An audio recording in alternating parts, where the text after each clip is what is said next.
दिल्ली की Rouse Avenue court ने मुख्यमंत्री अरविंद केजरीवाल को सीबीआई की 3 दिनों की कस्टडी के बाद 14 दिन की न्यायिक हिरासत में भेज दिया है। सीबीआई ने उन्हें शराब घोटाले से जुड़े भ्रष्टाचार के मामले में गिरफ्तार किया था। इसके बाद कोर्ट ने उन्हें 3 दिनों की सीबीआई कस्टडी में भेज दिया। कस्टडी की अवधि खत्म होने के बाद शनिवार को सीबीआई ने उनकी न्यायिक हिरासत की मांग करते हुए कोर्ट में पेश किया था। कोर्ट ने सीबीआई की अपील स्वीकार करते हुए उन्हें 12 जुलाई तक न्यायिक हिरासत में भेज दिया है। इस मामले को लेकर बीजेपी ने आम आदमी पार्टी पर निशाना साधा। दिल्ली बीजेपी के अध्यक्ष वीरेंद्र सचदेवा ने कहा कि कोर्ट फैसला सबूतों को देखने के बाद करता है। दरअसल केंद्रीय एजेंसियां अपना काम कर रही हैं। अगर आपने कोई अपराध किया है तो आपको इसकी कीमत तो चुकानी होगी। बता दें कि सीबीआई ने केजरीवाल को 3 दिन की हिरासत में पूछताछ के बाद अदालत में पेश किया, जिसके बाद एजेंसी ने उन्हें 14 दिन की न्यायिक हिरासत में जेल भेजने का अनुरोध करते हुए कहा कि वो जांच में सहयोग नहीं कर रहे और सवालों का जवाब देने में टालमटोल कर रहे हैं।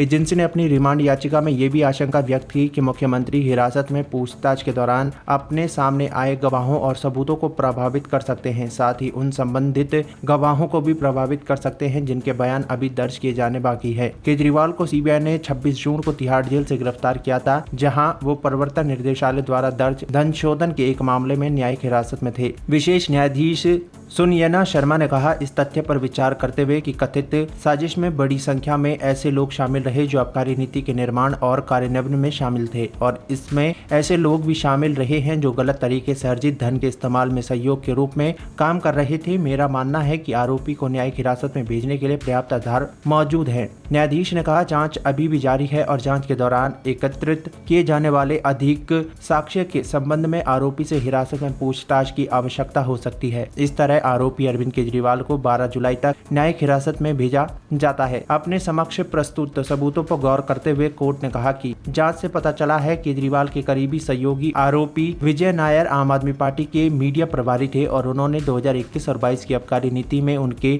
अनुकूल प्रावधानों को शामिल करने के लिए अनुचित रिश्वत की मांग करने के लिए विभिन्न शराब निर्माताओं और व्यापारियों से संपर्क किया था। अदालत ने ये भी कहा कि केजरीवाल का नाम भ्रष्टाचार निवारण अधिनियम और भारतीय दंड संहिता के प्रावधानों के तहत विभिन्न अपराधों के लिए आपराधिक षड्यंत्र के मुख्य षड्यंत्रकारियों में से एक के रूप में सामने आया है। अदालत ने कहा कि इस मामले में साउथ ग्रुप के लोगों सहित 17 आरोपियों के खिलाफ 4 आरोप पत्र पहले ही दाखिल किए जा चुके हैं। अदालत ने कहा कि जांच अधिकारी ने केस डायरी में बताया है कि हिरासत में पूछताछ के दौरान केजरीवाल ने सहयोग नहीं किया और न ही उन्होंने कई महत्वपूर्ण पहलुओं पर तथ्यों का खुलासा किया। अदालत ने कहा, जांच के दौरान एकत्र की गई कुछ सामग्री और इशारे करते हुए जांच अधिकारी ने बताया है कि अवैध रूप से अर्जित धन का इस्तेमाल गोवा विधानसभा चुनाव के दौरान जून 2021 से फरवरी 2022 तक आरोपियों की गोवा यात्रा के दौरान हवाई टिकट और होटल बुकिंग के खर्चों के भुगतान से किया गया था। अदालत ने कहा कि जांच अधिकारी ने कुछ ऐसे साक्ष्य भी दिखाए हैं जिसमें केजरीवाल के कुछ लोगों के साथ बातचीत का उल्लेख है जो हवाला के जरिए गोवा में अवैध धन के हस्तांतरण में शामिल थे।